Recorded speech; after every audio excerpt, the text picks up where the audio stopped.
안녕하십니까. 반갑습니다. 오늘부터 이 유튜브 채널을 통해서 통역 성경이라는 제목으로 여러분과 함께 이 구약과 신약에 있는 이야기들을 공부해 볼 이태희 목사입니다. 오늘은 첫 시간이고요. 사도행전 4장 31절부터 5장 11절까지의 말씀을 가지고 그리스도인이 드려야 하는 헤렘이라는 제목으로 함께 나누도록 하겠습니다.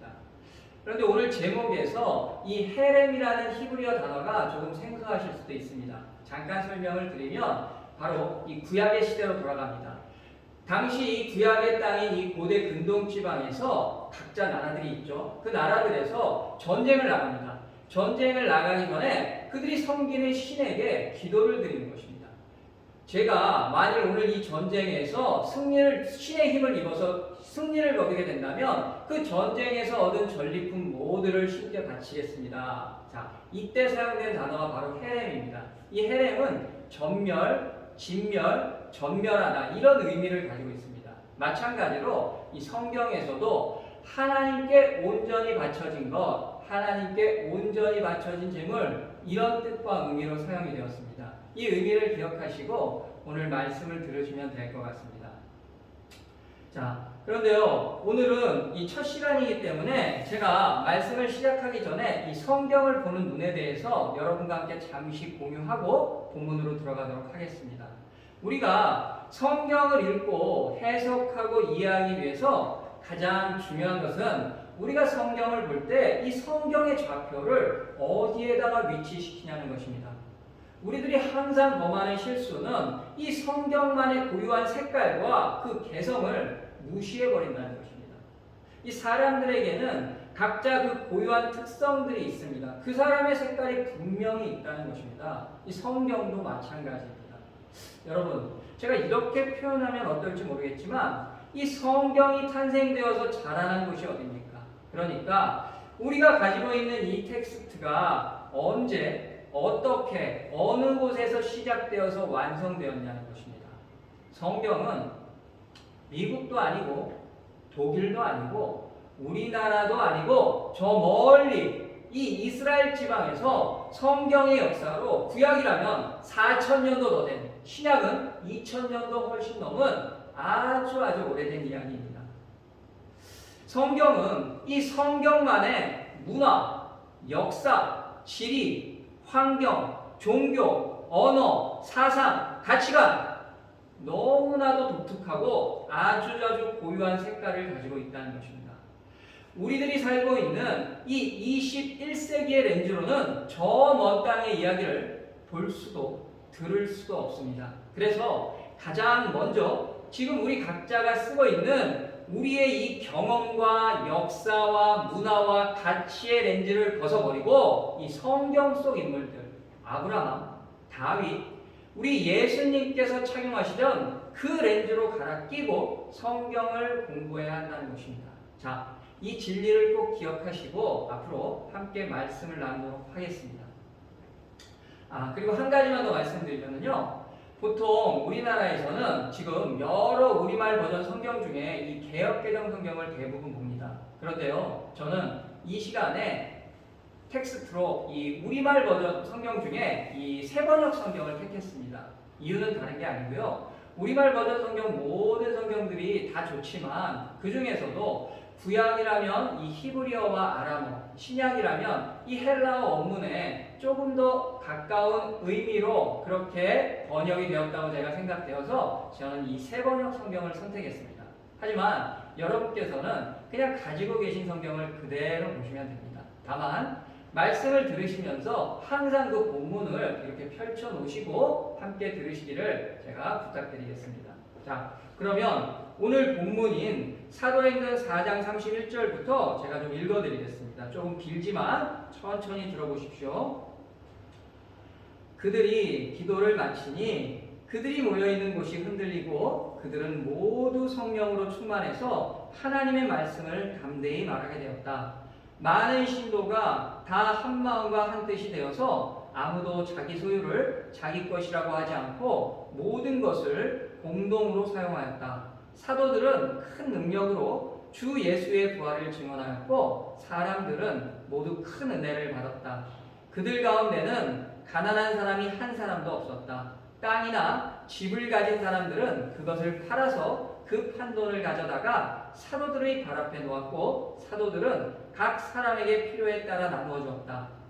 키프로스 태생으로 레위 사람이요 사도들에게서 바나바 곧 위로의 아들이라는 뜻의 별명을 받은 요셉이 자기가 가지고 있는 밭을 팔아서 그 돈을 가져다가 사도들의 발 앞에 놓았다. 그런데 아나니아라는 사람이 그의 아내 삽비라와 함께 소유를 팔아서 그 값의 얼마를 따로 떼어 놓았는데 그의 아내도 이것을 알고 있었다.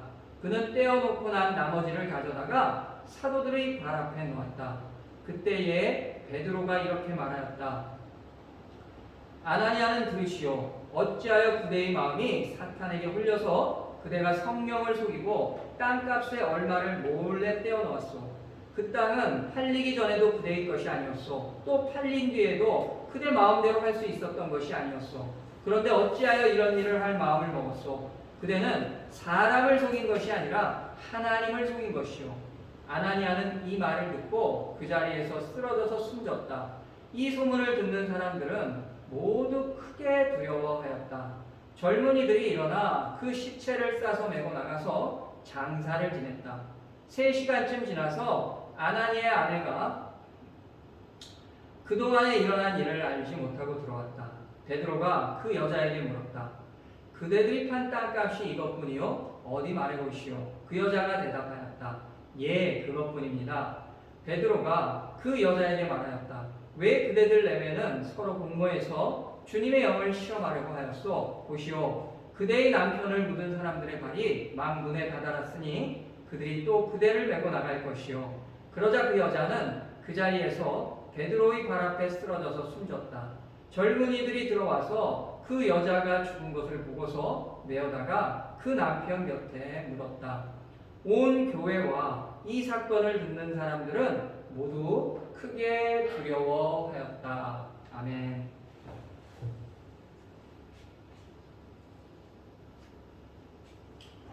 우리 주님께서는 죽으시고 부활하셨습니다.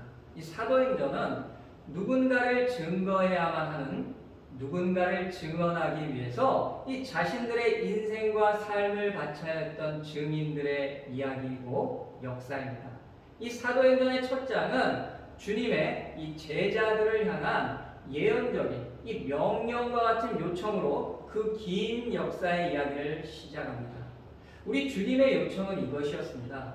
너희는 예루살렘을 떠나지 말고 너희가 내게서 들었던 아버지께서 약속하신 것을 기다려라. 왜냐하면 요한은 물로 세례를 주었지만 너희는 여러 날이 되지 않아서 성령으로 세례를 받을 것이다. 성령이 너희에게 내리시면 너희는 능력을 받고 예루살렘과 온 유대와 사마리아에서 그리고 마침내 땅 끝에까지 이르러 내 증인이 될 것이다. 주님께서는 이 말씀을 남기시고 하늘로 올려주셨습니다. 오늘 이 4장과 5장에 걸친 본문에 오기까지 예수님을 이 그들의 구원자, 이 그리스도로 믿고 따랐던 새롭게 시작된 공동체는 짧은 시간이었지만 많은 것들을 경험했습니다. 주님께서 선택하신 12제자들은 이 예수님의 죽으심과 부활을 이 예루살렘 성의 모든 백성들에게 증언했고 이 주님의 요청대로 복음을 땅끝까지 전하기 위한 이 증인으로서의 사명을 시작했습니다. 하지만 당시 이 제국 로마와 손을 잡고 또 다른 로마가 되어서 이 백성들 위에 군림했던 이 유대의 지도자들, 이 유대 사회의 최고 권력기구였던 이 사내들인의 제사장 무리들은 예수가 이스라엘을 구원할 메시아이고 이 예수에게서만 구원이 나온다는 이 제자들의 설교에 격분했습니다. 그리고 제자들을 감옥에 가두기도 했습니다. 그러나 이미 시작된 복음은 더욱 강력하고 강렬하게 세상을 울리기 시작합니다. 이 제자들의 설교를 듣고 주님을 그리스도로 믿는 사람들은 계속해서 늘어만 갔습니다. 이렇게 성도들의 마음이 한 마음, 한 뜻이 되어 함께 생활하는 공동체를 시작하고 얼마 지나지 않아서 오늘 본문의 사건이 발생했습니다. 그 사건이 무엇입니까? 당시 이 그리스도교 공동체의 특징 중 하나가 개인의 자산을 나눠서 이 공동체의 재정으로 사용했다는 것입니다. 각 사람의 재정이 어떻든지 간에 공동체의 부족함이 없도록 나누고 살았습니다. 그때 이 아나니아와 삽비라 부부가 그들의 땅을 매각해서 공동체에 헌납했던 일이 사건이 되어서 부부가 함께 죽고 말았습니다. 왜? 어떠한 이유 때문에 얼마나 큰 죄를 지었길래 그들의 헌납이 이 같은 날의 부부의 죽음이라는 무서운 결과를 가져왔을까요? 이 본문의 기록을 통해서 이 사건의 진실과 그 진실을 통해서 초대 그리스도교 공동체의 역사가 우리들에게 주는 이 하나님의 메시지를 들어보겠습니다. 이 본문의 내용들 중에서 이 초기 그리스도교 공동체의 이 성령 충만한 모습과 함께 이 공동체 안에 또 다른 모습을 보여줬던 이 중요한 사건이 아나니아와 삽비라 부부의 이 죽음의 헌납입니다. 왜 죽음의 헌납입니까? 이 부부가 땅을 팔아서 공동체에 헌납한 일이 이 죽음이라는 결과를 만들었기 때문입니다.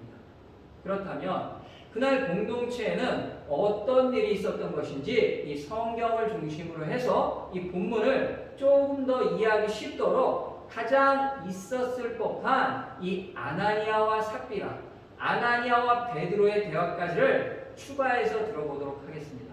그러니까 사실 성경에는 있지 않지만 분명히 생략되었을 것이다 하는 부분을 제가 한번 이렇게 가상으로 꾸며보았습니다. 여러분들의 이해를 돕기 위해서. 자, 아나니아가 부인 삽비라를 바라보면서 심각한 표정으로 말을 꺼냅니다. 여보, 당신도 들었지? 어제 바나바가 우리 모임에 큰 돈을 기부했대. 아, 저도 들었어요. 아니, 바나바가 부자라는 건 알고 있었지만 땅을 처분해서 내놓을 줄은. 아니, 우리 모임에 땅과 집을 소유한 사람들은 바나바와 우리 집 말고는 몇 안 되는데, 아니, 돈 좀 있다는 사람들이 계속해서 기부를 하니 우리도 이제 모른 척만 할 수는 없어요. 이 모임에 갈 때마다 사도들이 눈치를 주는 것도 같고, 또 사람들이 얼마나 말이 많은지 누가 얼마를 냈다느니, 야, 우리도 더 지체하지 말고 이 바울임에 있는 땅을 팔아서 얼마만 모임에 갖다 냅시다. 아니, 바나바도 설마 전액을 기부하진 않았겠지. 그리고 사도들에게는 땅값의 전부를 드립니다. 누가 알겠어? 땅값이 얼마인지를. 그냥 10억 정도에 매매해서 8억은 입금하고 2억만 내놔도 다들 고맙다고 난리가 날 거야. 바나바 말고 누가 우리만큼 큰 돈을 기부하겠어? 사람들은 우리 부부를 볼 때마다 이제 사도들처럼 우러러볼 거야. 사도들도 우리 부부를 존경할 수밖에 없어. 이렇게 우리 집안 명예는 올라가고 바나바처럼 존경과 명성을 얻는 거야. 이 명예와 수치라는 덕목이 이 시대의 문화 속에서 삶의 가장 높은 가치로 요구되던 그 당시 사회에서는 이 도시나 관공서를 상대로 해서 기부를 하는 사람들에게는 정부로부터 높은 명예와 이 지위가 주어지던 시기였습니다. 이런 역사 속에서 시작되었던 공동체였기 때문에 역시 그 안에서도 이 명예와 수치라는 주제는 공존하고 있었습니다. 아나니아 부부는 당시로서는 아주 당연한 미래를 계획했던 것입니다. 이렇게 부부는 땅을 매각해서 일부만을 가지고 사도들에게 찾아갔습니다. 이 아나니아가 말합니다. 베드로 형제, 제가 이번에 이 예루살렘 외곽에 있는 저의 땅을 팔아서 그 전액을 저희 모임에 헌납하기로 했습니다. 여기 땅값 전부를 공동체를 위해 드립니다. 자, 베드로가 말합니다. 아나니아, 왜 당신은 사탄에게 마음이 흘려서 성령을 속이고 땅값의 얼마를 몰래 떼어다 놓고 마치 전부를 내어놓은 것처럼 거짓말을 하는 것이요. 당신은 사람을 속인 것이 아니라 하나님을 속인 것이요. 이 베드로의 이 말이 끝나자 아나니아가 즉시로 숨을 거두었습니다. 그리고 어찌된 일인지는 알 수 없지만 어떠한 정식적인 장례 절차도 없이 사람들이 아나니아의 시신을 메고 나가서 장사를 지냈습니다. 그리고 3시간쯤이 지나서 아나니아의 부인 삽비라가 누구도 말해주지 않았는지 방금 이 남편이 죽었던 사건을 아무것도 모른 채 베드로의 앞에 섭니다. 베드로가 이번에는 이 몇 시간 전에 아나니아에게 했었던 똑같은 질문을 그의 아내 삽비라에게 합니다. 삽비라, 당신과 아나니아가 땅값의 전액을 헌납한 것이 맞습니까? 그러자 삽비라가 네, 맞아요. 저희는 땅값의 전부를 드렸습니다. 이 삽비라가 아무것도 모른 채 남편과 계획한 대로 그대로 거짓말을 한 것입니다. 이 베드로가 말합니다. 삽비라, 왜 당신네 부부는 서로 짜고서 주님의 영을 시험하는 것이오. 자, 보시오. 당신의 남편을 묻은 사람들이 막 도착했으니 그들이 또 당신을 메고 나갈 것이오. 베드로가 이 말을 마치자 즉시로 아까 아나니아가 그랬던 것처럼 삽비라도 숨을 거두었습니다. 이 오늘의 이야기는 이렇게 끝이 납니다. 아나니아와 삽비라는 땅을 매각해서 그 값의 일부는 자신들을 위한 새 부자를 만들고 그중 일부만을 공동체에 헌납했습니다. 그런데 아무리 부가 땅값에 대해서 거짓말을 했더라도 당시로서는 정말 큰 금액을 이 공동체에 기부한 것인데 그 돈이면 공동체에는 엄청난 유익이 되는데 이 우리의 상식선이나 이성으로는 납득할 수 없는 결론이 나왔습니다. 당시 누구라도 자신의 소유를 팔아서 그 일부만을 바치면서 전부를 드리는 것이라고 거짓말을 했다고 해서 어떠한 불이익을 당할 수도 있다고 생각할 사람은 아무도 없을 것입니다. 그러나 아나니아와 삽비라의 거짓말의 결과는 죽음이었습니다. 이 거짓말의 대가도 엄청났지만 베드로의 말 한마디로 몇 시간 동안에 어떠한 물리적인 충격도 없이 말이 총알이 되어서 즉시로 두 사람을 죽였다는 것입니다. 이렇게 두 번의 이 성경 본문을 읽어가면서 그날에 무슨 일이 있었던 것인지를 확실히 듣고 보았습니다. 이제는 본문을 통해서 아나니아와 삽비라 부부의 이 죽을 수밖에 없었던 이유를 찾아가 보겠습니다. 이 앞서 설명드린 바와 같이 베드로, 바나바, 이 아나니아가 속해 있었던 이 초기 그리스도교 공동체의 특징이자 모습은 사도행전 4장 31절부터 35절까지를 보면 알 수 있습니다. 이 헬라어 사본 32절을 보면 숫자 하나, 그러니까 1을 표현하는 형용사 미아라는 단어를 사용해서 많은 성도들의 마음과 영혼이 각각 여럿이 아니라 하나가 되었다는 것을 강조해주고 있습니다. 사람들의 마음이 이렇게 1이 되니까 이 공동체 안에는 가난한 사람들이 없었습니다. 왜? 하나된 마음으로 재산을 공유해서 필요한 사람들에게 나누어 줬기 때문입니다. 정확히 표현하면 집과 땅을 소유하고 있는 이 부유한 계층의 멤버들이 자신의 소유를 팔아서 공동체에 헌납했기 때문입니다. 그렇다고 공동체 안에 모든 사람들이 아주 넉넉하게 살았다는 그런 의미는 아닙니다.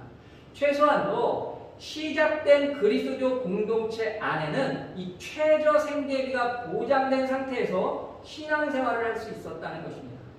이렇게 초기 그리스도교 공동체의 첫 번째 특징은 한마음 한뜻이 되어서 이 재산을 나누었다는 것입니다. 여러분, 이 1세기에 본문의 역사적인 시간에는 이 공동체에 나타난 모습들을 이 특징이라고 정의할 만한 시대적인 배경과 상황들이 있었습니다. 이 초기 그리스도교의 배경과 사회사를 전해주는 에케하르트 슈테게만, 프레드릭 제이 머피와 같은 학자들의 문헌에 따르면 1세기 이 예수님 당시에는 로마의 지배하에서 대부분이 이 자신 소유의 땅이나 집을 빼앗기고 소장농이나 이 성경에 자주 등장하는 품꾼으로 전락된 상황이었습니다. 이 유다인들과 이방인들을 모두 포함해서 자신의 땅이나 집을 소유한 이 중산계층은 전 인구의 10%가 채 되지 않았습니다. 그리고 이 부유한 귀족 계층들도 4% 내외였습니다. 그럼 이 14% 외의 나머지 계층들은 모두가 이 이 생활 수준이 비슷한, 그냥 하루 벌어서 하루 먹고 살기도 힘든 이 성경에 자주 등장하는 가난한 사람들이었습니다. 직업을 가지고 있는 사람들도 있었지만 그렇다고 해서 자신과 이 가족의 생계를 충분히 챙겨가면서 빵과 음식을 걱정하지 않아도 될 사람들은 극소수였습니다. 이런 형편은 이 그리스도교 공동체뿐만이 아니라 1세기에 이 지중해권 세계를 살아가고 있던 이 세계인들의 공통된 상황이었습니다. 그래서 이 노예들이 많았고 종들과 이 품꾼들도 많을 수밖에 없었던 것입니다. 이런 사회에서 누가 자기의 소유를 팔아서 그것도 어디에 투자를 하거나 사업을 하는 것도 아니고 이 주위의 가난한 사람들을 돕기 위해서 그 생명과도 같은 땅과 집을 팔 수 있다는 것은 이 일반적인 이성으로는 생각할 수 없는 일입니다. 물론 이 유대인들, 이 유대 사회는 이 가난한 사람들을 돕는 이 구제제도나 구제단체가 오래전부터 지금까지도 아주 잘 운영되고 있습니다. 이 유대인들에게 있어서 구제, 그들의 언어로 말하면 이 제쿠트라고 하는데요. 그 제쿠트라는 덕목은 그들이 제1가치로 말하는 이 명예를 위한 최고의 표지였습니다. 그래서 이 성경을 보셔도 가난한 사람들을 돕는 모습들이 이 여기저기에서 많이 나타나는 것입니다. 우리 예수님께서도 쉴 새 없이 강조하셨던 것이 구제, 이 제쿠트였습니다. 하지만 이 구제는 자신의 처지에서 자신보다 좀 못한 사람을 조금이라도 돕는 것을 의미했지 이 땅과 집을 처분해서 자신의 모든 재산을 바쳐가면서까지 가난한 사람들을 돕는 그런 형태는 아니었습니다. 그렇기 때문에 이 초기 그리스도교 공동체의 나눔의 모습은 누가 보아도 정말 특별하고 이 이성으로는 이해할 수 없는 그런 현상이었습니다. 두 번째 특징은 사도들도 성도들도 주 예수의 부활을 담대히 전했습니다. 공동체에 이런 특징이 나타나게 된 원천이자 동의는 32절에 보시면 이 헬라어 정관사 투 그리고 접속사 대를 통해서 그때에, 이 그때가 언제입니까? 31절 그들은 모두 성령으로 충만해서, 그러니까 이 성도들이 모두 성령 세례를 받고 성령으로 충만해진 그때를 말합니다. 한 가지, 이 예수님의 죽음과 관련해서 가장 중요한 사실은 이 로마, 유대, 정치, 종교, 사례들이 이런 모든 주제와 안건을 설명할 수 있었던 그 시대의 요청과 이슈는 메시아 대망 사상이었습니다. 지금도 이 유대교에서는 여전히 이 종말의 날에 심판자로 오실 그들의 메시아를 기다리고 있습니다. 물론 우리 그리스도교도 똑같습니다. 하지만 그 오실 메시아가 다르다는 것뿐입니다. 당시 유대인이라면 남녀노소를 막론하고 자신들을 이 로마의 압제로부터 구원해줄 이 성경과 선지자들이 예언했던 그 구원자 메시아를 대망하고 있었습니다. 이 메시아가 등장하면 나라를 빼앗긴 유대인들의 삶은 그들이 기대하는 다윗의 시절로 돌아가는 것입니다. 그들이 대망하는 이 메시아의 그림은 모세처럼 다윗처럼 강력한 능력과 지도력으로 이 로마를 정복시키고 자신들의 삶을 이 종이 아니라 이 주인의 삶으로 격상시켜줄 마치 신과 같은 매우 신비로운 존재였습니다. 바로 이런 요구에서 조금이라도 충족되지 못한다면 메시아가 될 수 없었습니다. 이 유대인들의 사상 속에서는. 그런데 그때 사람들이 말합니다. 예수가 메시아일 거라고, 그가 그리스도가 아니고서는 예수가 보여준 저렇게 많은 이적과 기적들을 어떻게 설명하겠냐고 사람들은 말했습니다. 그런데 이상합니다. 죽은 사람도 살리고 귀신도 내쫓고 병든 사람도 고치고 가르침에는 힘이 넘치는데 또 자신이 그리스도라고 하나님의 아들이라고 분명히 밝혔는데 이 전쟁 준비를 안 하는 것입니다. 그들이 생각하는 메시아가 오면 벌어질 일들이 시작되지도 충족되지도 않는 것입니다. 예수는 전쟁이 아니라 매일을 이 가난하고 병든 사람들과 함께하면서 이 소외된 사람들과 함께하면서 먹고 마시는 것입니다. 자신은 이 전쟁으로 로마를 정복시킬 생각이 전혀 없다는 것을 그의 삶을 통해서 계속해서 확인시켜 주었습니다. 뿐만 아니라 자신은 곧 죽게 될 것이라고 말했습니다. 그리고 그 메시아는 교회가 시작되었던 이 예루살렘에서 자신의 예언대로 십자가에 달려 죽었습니다.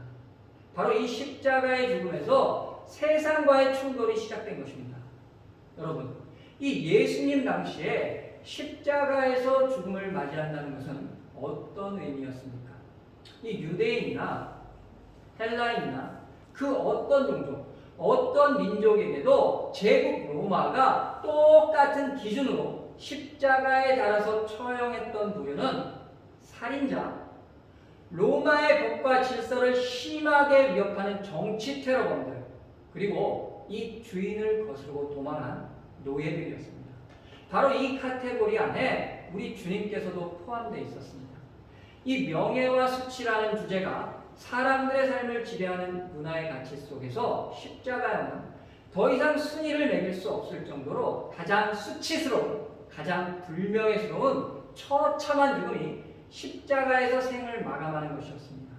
그리고 이 유대인들, 아니 이방인들조차도 이 구원자나 왕이 될 사람은 예수처럼 그렇게 별 볼 일 없는 가문 출생이 수치의 대명사인 십자가로 끝마친다는 이력은 상상할 수조차도 없는 일이었습니다. 누가 구원자 메시아를 가장 명예로운 상상 이외에 사람들의 채찍과 이 조롱 속에서 수치의 상징인 십자가 달려 죽었다는 이 말도 안 되는 이야기를 어떻게 인정할 수 있었겠습니까? 세례자 요한조차도 믿을 수 없었던 이 메시아 후보가 우리 예수님이셨습니다. 이런 역사 속에서 시작된 공동체였기 때문에 세상의 눈에는 하나님의 친백성이라고 자부했던 이 유대인들의 눈에도 이 예수를 따르는 새로운 종교는 정말 특별하고 특이하게 보였던 것입니다. 이 유대인의 왕이라는데, 그가 구원자라는데 자신도 못 구하고 십자가에 달려 죽었습니다. 아니, 이런 불쌍한 사람을 메시아라고, 자신들의 왕이라고, 그를 믿어야 구원을 받는다고 외치고 다니는 그 추종자들을 어떻게 생각했겠습니까? 정말 우스꽝스럽고 전혀 위협적이지도 않은 특이한 종교가 이미 죽은 예수를 믿는 그리스도교였습니다. 자, 다시 아나니아와 삽비라의 이야기로 돌아가겠습니다. 이 추리소설이나 영화를 보면 사건이 전개되어 갈수록 범인을 잡기 위한 혹은 어떤 문제를 해결하기 위한 단서들을 독자들이나 이 시청자들에게 계속해서 제공해 줍니다. 마찬가지로 본문에도 아나니아 부부가 왜 죽을 수밖에 없었는지 그에 대한 단서들이 계속해서 나타나고 있습니다. 자, 그 첫 번째 단서 5장 1절입니다. 5장 1절을 여는 헬라어 대라는 접속사, 이 개역 성경에는 번역되지 않았지만 새 번역과 이 공동 번역 성경에는 이 대라는 헬라어 접속사를 빼먹지 않고 그런대로 시작을 해서 이 이야기의 흐름을 분명하게 연결시켜주고 있습니다. 이 헬라어 접속사 대는 서로 상반되는 상황을 강조해서 이 사건을 부각시켜주는 역할을 하고 있습니다. 그 강조점이 무엇입니까? 바로 이 앞문장에 나와 있는 이 바나바와의 대조입니다. 그러니까 바나바와 아나니아 두 사람의 경우가 똑같은 일을 했는데 그 똑같은 일이 같지 않다는 것입니다. 정반대였다는 사실을 강조해주고 있는 것입니다. 이 바나바가 했던 일은 초기 공동체 안에 이 극소수에 속해 있었던 땅과 집을 소유한 멤버들의 그 성령 충만함으로 행해졌던 헌납의 모습을 이 바나바의 모범을 통해서 소개해 준 것입니다. 그렇다면 아직까지 확실치는 않지만 1절에 이 그런데라는 접속사를 통해서 그 이후에 전개될 내용은 이 성령 충만함과는 반대되는 이야기가 새롭게 시작된다는 것을 우리에게 암시해주고 있는 것입니다. 이미 앞서 보았던 대로 두 사람은 이 땅을 팔아서 자신들의 몫은 챙겨두고 일부만 가지고 땅값의 전부라고 이 바나바처럼 헌납을 했습니다. 여기 2절에서 그들이 죽을 수밖에 없었던 두 번째 단서가 나타납니다. 그 값의 얼마를 따로 떼어놓았는데 이 문장에 사용된 단어 에너스피사토, 그 뜻이 횡령하다, 가로채다, 감추다, 훔치다. 그러니까 자신의 것이 아닌 그 무엇을 주인의 허락도 없이 자기의 것으로 만드는 악한 행동, 즉 도둑질을 의미하는 단어입니다. 이 단어에 성경 속 다른 용례를 보면 이 구약의 70인역 여호수아서 7장으로 가보면 이 이스라엘 백성들이 이 여리고성을 정복합니다. 그리고 그 전리품을 하나님께 온전히 바치는 제물, 오늘 제목이죠. 이 헤렘으로 드렸어야 하는데 그 제물 헤렘이 탐나서 아간이라는 사람이 자신의 장막에 몰래 숨겨두었습니다. 여호수아서 7장 21절 하반절입니다. 그 물건들을 저희 장막한 땅 속에 감추어 두었는데, 여기서 이 감추어 두었다에 사용된 단어가 오늘 본문과 같은 에노스피사토입니다. 결국 이 아간이 어떻게 되었습니까? 하나님께 온전히 바치는 제물인 헤렘에 손을 대었다가 자신의 생명으로 헤렘이 되었습니다. 물론 이 아간과는 다르게 오늘의 아나니아는 하나님이 명령하셨던 이 온전히 바쳐야 할 제물에 손을 댄 것은 결코 아니었습니다. 그는 그저 자신의 땅을 매매해서 그 일부만을 바쳤던 것입니다.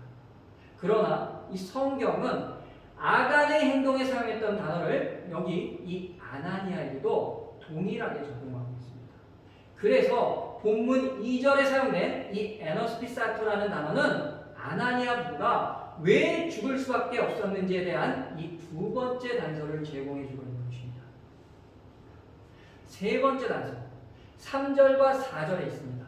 3절에 성령을 속이고 땅값의 얼마를 몰래 떼어놓았소, 이 문장에서 이 속이고에 사용된 헬라어 푸슈도마이의 주요 의미가 거짓말하다, 속이다, 기만하다입니다. 그러니까 아나니아가 성령을 기만하고 속였다는 것입니다.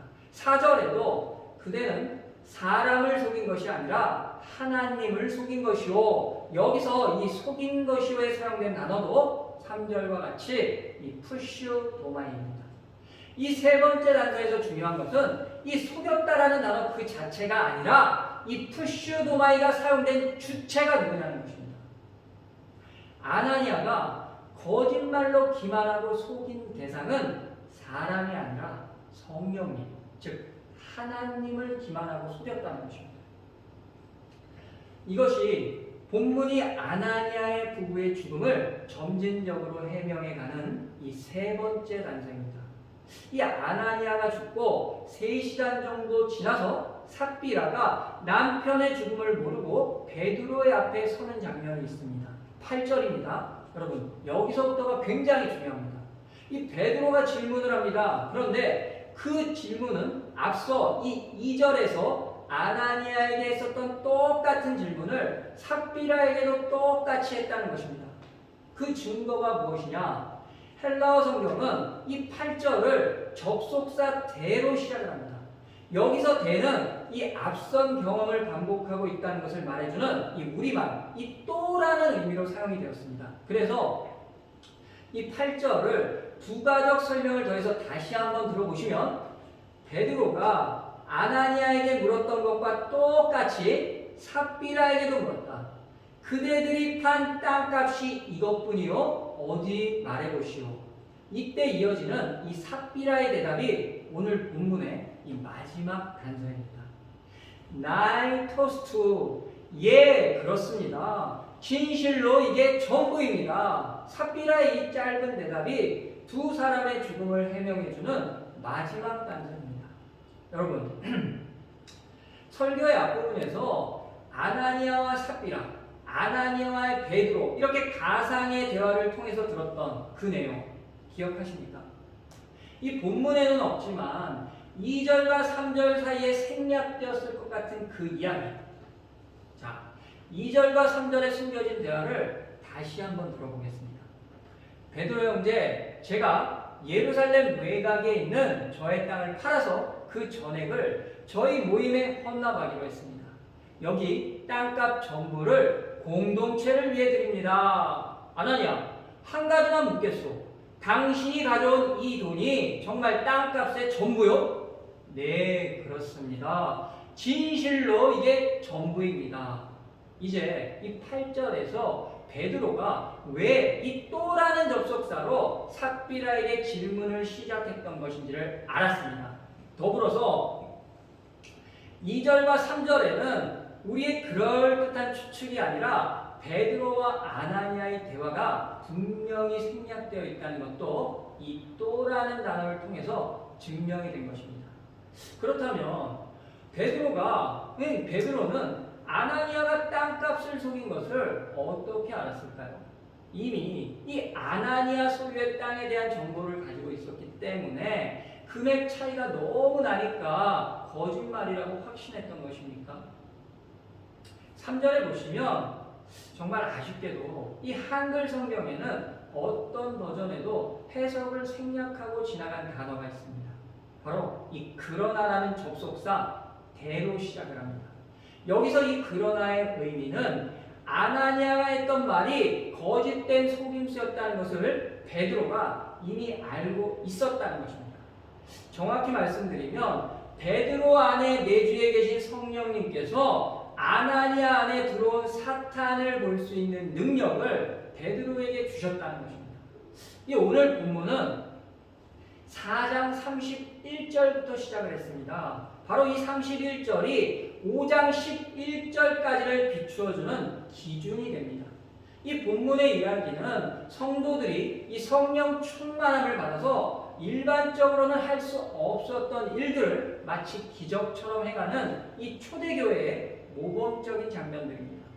공동체의 나눔과 담대한 복음 전파. 하지만 이런 성령 충만함 속에서도 사탄은 이 공동체를 위협하고 하나님 나라의 확장을 방해하고 있다는 것을 이 아나니아와 삽비라의 이야기를 통해서 이제 시작된 교회와 앞으로도 있을 교회에게 그리고 이 세상에게 보여주고 있는 것입니다. 다시 4장 31절 하반절의 말씀을 들어보십시오. 그들은 모두 성령으로 충만해서 하나님의 말씀을 담대히 말하게 되었다. 그렇다면 지금 베드로 안에는 누가 계십니까? 성령님께서 함께하고 계십니다. 그래서 3절의 정확한 의미는 베드로 안에 내주하고 계신 성령님께서 이르시되 아나니아 안에 들어간 사탄은 들어라. 어찌하여 너는 아나니아의 마음을 흘려서 성령을 속이고 땅값에 얼마를 도둑질하게 했느냐. 이렇게 이 접속사 그러나는 본문을 선명하게 증명해주고 있습니다. 베드로가 아나니아의 속임수를 알고 있었던 것은 성령 충만함 때문이었습니다. 성령 충만함이 증거입니다.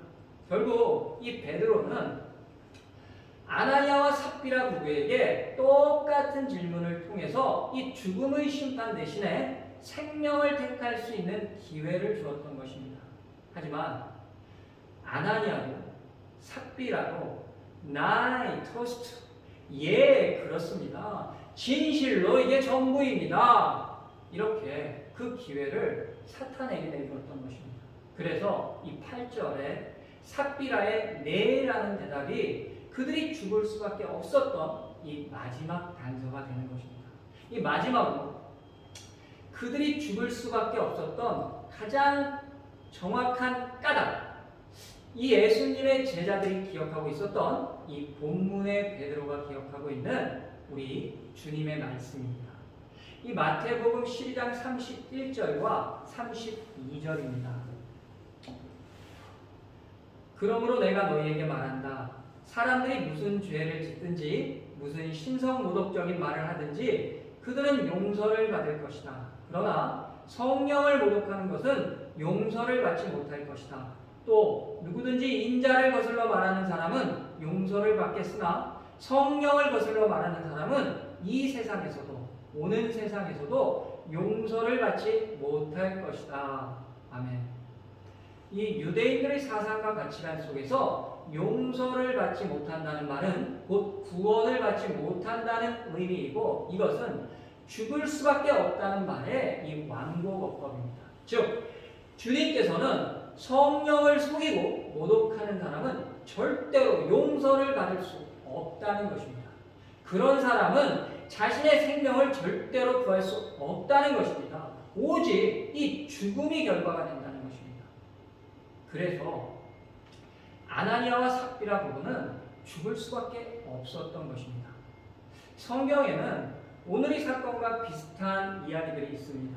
두 가지만 예를 들어보면, 하나는 아까 말씀을 드렸던 아간의 사건입니다. 아간이 하나님께 온전히 바쳐야 할 제물인 헤렘의 욕심을 내고 그것을 도둑질한 사건입니다. 다른 하나는 아건의 사건이 있은 후에 몇 세기가 지나서 이 다윗왕 시절에 예루살렘 성으로 하나님의 법궤를 옮기는 중이었습니다. 그런데 레위인이 아닌 우사가 하나님의 법을 어기고 법궤에 손을 대었다가 벌어진 사건입니다.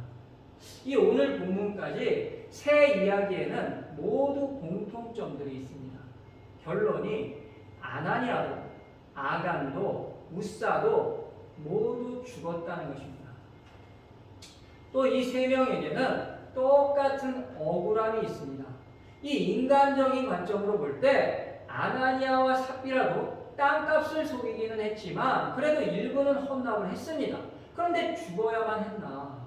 아간도 도둑질은 했지만 그렇다고 죽여야 했나? 우사도 하나님의 법궤가 땅으로 떨어질까봐 붙들었던 것인데 죽일 필요까지 있었나?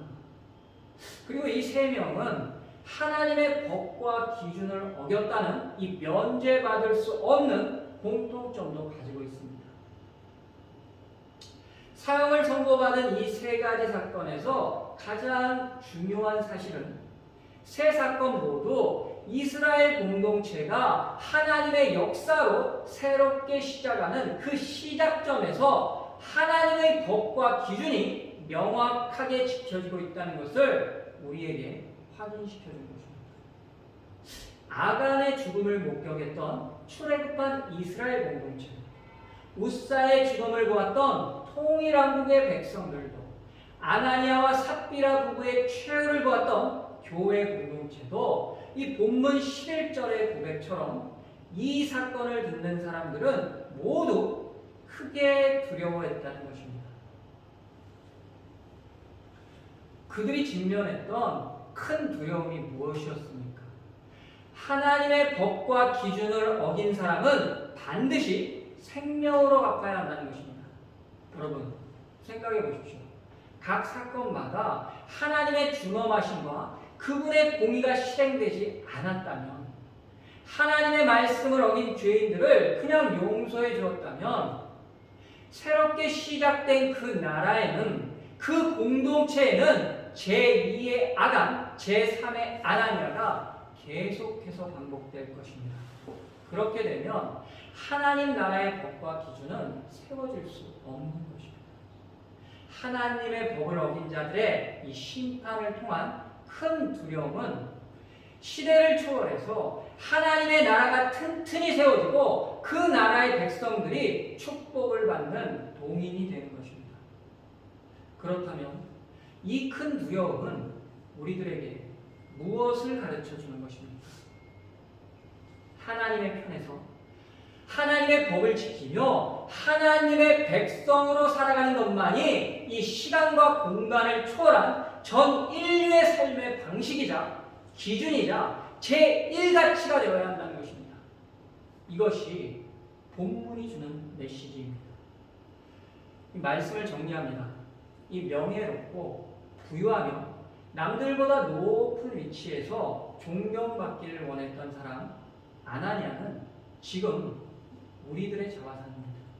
그는 하나님께 드리는 제사를 이용해서 좀 더 빛나는 자신의 욕심을 만들어내려고 했습니다. 하지만 예수님께서 자신의 피값으로 시작하신 그 교회의 아름다운 생명의 빛은 가릴 수가 없었습니다. 그 십자가의 피로 시작된 교회는 사람의 욕심이나 명예나 지위가 아니라 성령의 능력, 진리, 진실함이라는 중심 속에서 공동체가 함께 배를 타고 목적지를 향해서 운항을 해야 합니다.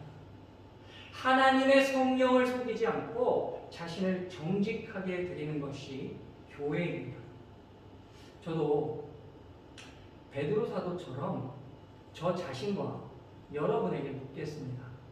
지금 당신은 당신의 주님께 당신의 최고의 것을 드리고 있는 것이 맞습니까? 네, 그렇습니다. 진실로 저의 최고의 것을 나의 주님께 드리고 있습니다. 이 대답을 살아가시는 저와 여러분이 되기를 간절히 소망합니다. 마지막으로 우리를 향한 이 성경의 외침을 들어보겠습니다. 어찌하여 주 당신의 하나님을 시험하십니까? 주 하나님을 시험해서는 안 됩니다. 아멘. 감사합니다.